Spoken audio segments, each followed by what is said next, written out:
todos. Vamos a ver el modelo keynesiano más sencillo para estudiar la determinación de la renta y la producción de un país.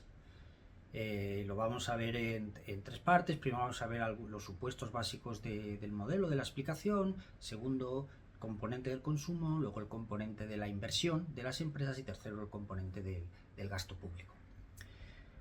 Bueno, pues el punto de partida es que para una economía la demanda total o la demanda agregada es igual al consumo de las familias, más la inversión de las empresas, más el gasto público del gobierno, más las exportaciones, menos las importaciones. Y a la suma de todos estos componentes le vamos a llamar Z.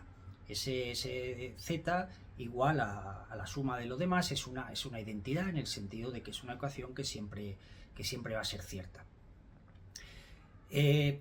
Para analizar lo que queramos analizar, que es cómo se determina la producción en una economía, vamos a hacer algunas simplificaciones que luego se irán relajando. La primera simplificación es que las empresas van a poder producir toda la cantidad que se demande en la economía. Por ese lado no hay ningún tipo de límite para un determinado nivel de precios. ¿Sí? Dado un determinado nivel de precios P, pues las empresas pueden producir todo lo que se les demande. Esto permite centrar el foco y entender la demanda agregada, la demanda como determinante de la producción de una economía. El segundo supuesto es que vamos de momento a entender que la economía está cerrada y que por lo tanto no hay exportaciones ni importaciones, o importaciones son iguales a las importaciones iguales a cero. Esto luego lo iremos relajando y abriremos la economía, pero ahora nos permite centrarnos más en lo que queremos centrarnos. Pues siguiente paso, dados estos supuestos, la demanda agregada Z esa identidad queda como suma del consumo de las familias, inversión de las empresas y el gasto público del gobierno. Y vamos a ver cada uno de estos tres componentes y qué los explica. El primero de ellos es el consumo, que es el más importante en la economía. El consumo depende de muchas cosas, pero una de las principales variables y fuerzas que explican el consumo es la renta disponible de las familias. La renta disponible o los ingresos disponibles son aquellos ingresos que quedan una vez las familias han pagado sus impuestos y han recibido algún tipo de transferencias, es decir, ya es dinero disponible para utilizar. Esta relación entre consumo y renta disponible pues funciona de la siguiente manera: cuando la renta disponible sube, pues las familias tienden a comprar más bienes y servicios. Y cuando la renta disponible baja, pues la gente compra menos bienes y servicios. Esta relación se le da un nombre, se le llama función de consumo. Y la ecuación que hay detrás de esa función de consumo, que es una ecuación lineal, le vamos a dar la siguiente forma. El consumo nacional en un país es igual a una primera parámetro C0 más un segundo parámetro C1 multiplicado por la renta disponible. Esa va a ser la forma. Consumo es igual a C0 más C1 multiplicado por la renta disponible. Tanto C1 como C0 como C1 son dos parámetros que se pueden estimar para una economía concreta en un momento del tiempo, y eso es lo que se encarga la econometría, y vamos primero a entenderlos. El primero de ellos, el C1. El C1 se le llama la propensión marginal al consumo, y si le quitamos el marginal lo vamos a llamar la propensión al consumo, por aligerar los términos. Y lo que nos dice es, por cada euro adicional de ingreso disponible, cuánto aumenta el consumo en esa economía. Si, por ejemplo, esa propensión al consumo fuera de 0,6, pues nos estaría diciendo que por cada euro adicional en la economía, en la renta disponible de las familias, el consumo aumenta en 0,6 euros o 60 céntimos. Una de las cosas que hay que ver sobre este C1 es que por un lado es mayor que cero. Cuando las familias tienen más dinero, algo gastan en consumo, o sea, es mayor que cero. Y por otro lado es menor que uno. Es decir, que cuando a las familias se le dan euros extra, en término medio gastan menos de ese euro, porque parte lo ahorran. Entonces, C1 es mayor que cero, pero menor que 1. Vamos con el segundo de los parámetros, que es el C0.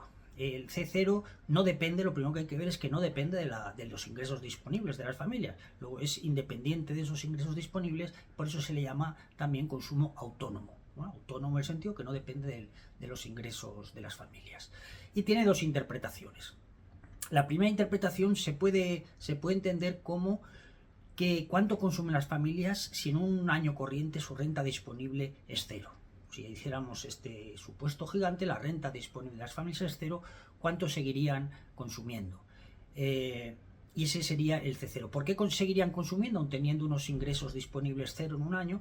Porque pueden, por un lado, pedir prestado y por otro lado pueden vender algunos de sus activos, pues una casa o acciones si tienen de empresas, pueden vender activos y conseguir dinero para consumir. De alguna forma lo que están es desahorrando. Están vendiendo, están deshaciéndose de algunos de sus ahorros para convertirlos en consumo. Y eso explica que incluso en ese supuesto de que la renta, que los ingresos disponibles fueran cero, el consumo aún así sería C0 positivo. Y la segunda interpretación, que se utiliza más a menudo, es que se puede interpretar ese C0 como cuánto consumen las empresas dado y fijado un nivel de renta disponible. Es decir, si fijado un nivel de renta disponible el C0 es positivo, sube, quiere decir que las familias van a gastar más. Dado, ¿no?, fijo ese nivel sin que cambie la renta disponible. Y al revés, si dado un nivel de renta disponible las familias, el C0 cae, es que las familias estarán gastando menos dado unos ingresos disponibles que tengan. ¿Y por qué esto puede ser así? ¿Por qué esto puede pasar? Que aún sin que cambien los ingresos de las familias consuman más o menos, pues hay dos explicaciones básicas. Por ejemplo, pongamos que baja el consumo sin que cambien los ingresos corrientes. Puede ser que las familias estén muy pesimistas respecto al futuro, sus expectativas estén anticipando que en el futuro puede haber problemas, puede haber una recesión, pueden perder su trabajo o disminuir sus salarios y por lo tanto empiezan ya a disminuir su consumo, adelantan la caída del consumo. Puede ser una segunda opción que las familias tengan más dificultades para pedir préstamos. Si tienen más dificultades para pedir préstamos, pues bajan también su consumo, el C0 se bajaría. Pudiera ser que las familias lo que estén anticipando es que los precios vayan a bajar en el futuro. Y entonces, si esperan que los precios vayan a bajar en el futuro, que haya una deflación, pues en el presente se esperan y bajan también su consumo presente. Luego estas son las posibilidades para interpretar un cambio en ese C0, ese componente autónomo del consumo, independiente del nivel de renta de las familias. Por dar algún ejemplo, en Estados Unidos este parámetro, el parámetro C1, parámetro de la propensión al consumo, es alrededor de 0,6. Hay distintas medidas econométricas, pero puede estar alrededor de 0,6. Eso quiere decir que por cada dólar adicional que reciben las familias gastan alrededor de 0,6 dólares o 60 céntimos. Si quisiéramos ver en un siguiente punto esta relación gráficamente, lo que nos quedaría es que tenemos en el eje vertical el consumo y en el eje horizontal los ingresos disponibles. Entonces la recta de consumo es una recta porque es una relación lineal, parte del C0, que es el punto en que corta en el eje vertical, y parte de ahí porque incluso si la renta fuera cero, hemos dicho que el consumo sería ese C0, ese consumo autónomo. Entonces parte de ese punto y luego va subiendo. A medida que sube la renta disponible, aumenta el consumo de las familias. ¿A qué ritmo? Al ritmo que marca la pendiente, y la pendiente es la pendiente es C1 y tiene esa está por debajo de los 45 grados porque hemos dicho que es menor que 1. Y eso sería gráficamente como queda la función de consumo que nos da esos dos parámetros.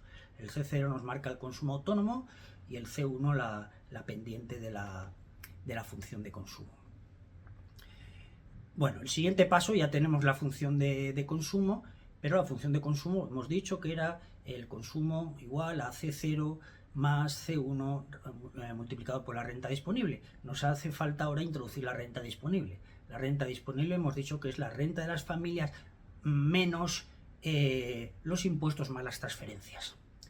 De forma, para meter una ecuación, vamos a imaginar que T mayúscula ya incluye menos los impuestos y más las transferencias. Ya hemos hecho ahí la suma y la resta y en esa variable ya lo incluye. Entonces nos quedaría que el consumo de las familias pues es igual a C0 más C1 multiplicado por el ingreso menos esos impuestos. Y nos quedaría, por lo tanto, que nos está diciendo esa última ecuación, que el consumo de las familias pues depende, por un lado, de los ingresos que reciben, pero en una proporción menos de 1 por 1, y depende también de los impuestos. Cuando suben los impuestos se reduce el consumo, pero también en menos de una proporción 1 por 1. Y así quedaría nuestra función de consumo en este modelo básico de explicación de la renta simple keynesiano. Vamos a ver los otros dos componentes más rápido, porque el componente de la inversión de las empresas es un componente distinto, es un componente que se va a considerar dado en esta primera explicación. Dentro de las explicaciones económicas hay dos tipos de variables, endógenas y exógenas. Las variables se llaman endógenas cuando están explicadas dentro del modelo. Es decir, que las propias variables del modelo pues explican otra variable. Una variable endógena ha sido el consumo que se explica con otra variable que es la renta disponible, es una variable endógena. Pero hay otras variables que se llaman exógenas, que vienen de fuera y se consideran dadas. Y en estos momentos la inversión la vamos a considerar dada en un determinado nivel que sea. Más adelante esto lo relajaremos. Evidentemente la inversión tiene algún tipo de relación con la producción. Cuando las empresas producen más, pues necesitan comprar más máquinas y más instrumentos y sube la inversión. Pero de momento la mantenemos como una variable exógena o dada. Y los gastos del gobierno los vamos a considerar también exógenos, tanto gastos del gobierno como los impuestos, ¿no? Impuestos que incluyen las transferencias, impuestos y transferencias. Estas dos variables, la elección de estas dos variables con gastos del gobierno y impuestos, es lo que se llama la política fiscal. La política fiscal es elegir un nivel para los gastos del gobierno y un nivel para los impuestos, y eso da la política fiscal de un gobierno. ¿Por qué se va a considerar exógena? Por razones distintas a la inversión. En este caso es por dos razones. Primera, porque no hay ninguna regularidad tan clara como la hay para el consumo sobre el comportamiento del gobierno y sus gastos. Entonces es mejor considerarla como algo que viene de fuera, algo exógeno. Y segundo, porque uno de los trabajos de los macroeconomistas es justamente pensar si se cambia el gasto del gobierno y se cambian los impuestos en una determinada proporción, qué consecuencias va a tener en la economía. Y entonces, como esas dos variables se pueden cambiar para ver sus consecuencias, pues es mejor considerarlas como exógenas. Por lo tanto, como conclusión, nos queda que de momento la demanda de la economía, esa Z mayúscula, es igual en una identidad al consumo, a la inversión más el gasto público. La inversión, por un lado, depende de los ingresos disponibles de las familias y por lo tanto también de los impuestos. La inversión de momento se va a considerar como exógena y como dada, fuera del modelo, y los gastos del gobierno y los impuestos también se van a considerar como exógenos y dados. Y esto es la primera pieza que necesitamos para explicar cómo se determina la producción y los ingresos en una economía. Próximo día vemos la siguiente pieza y las iremos juntando. Muchas gracias por la atención.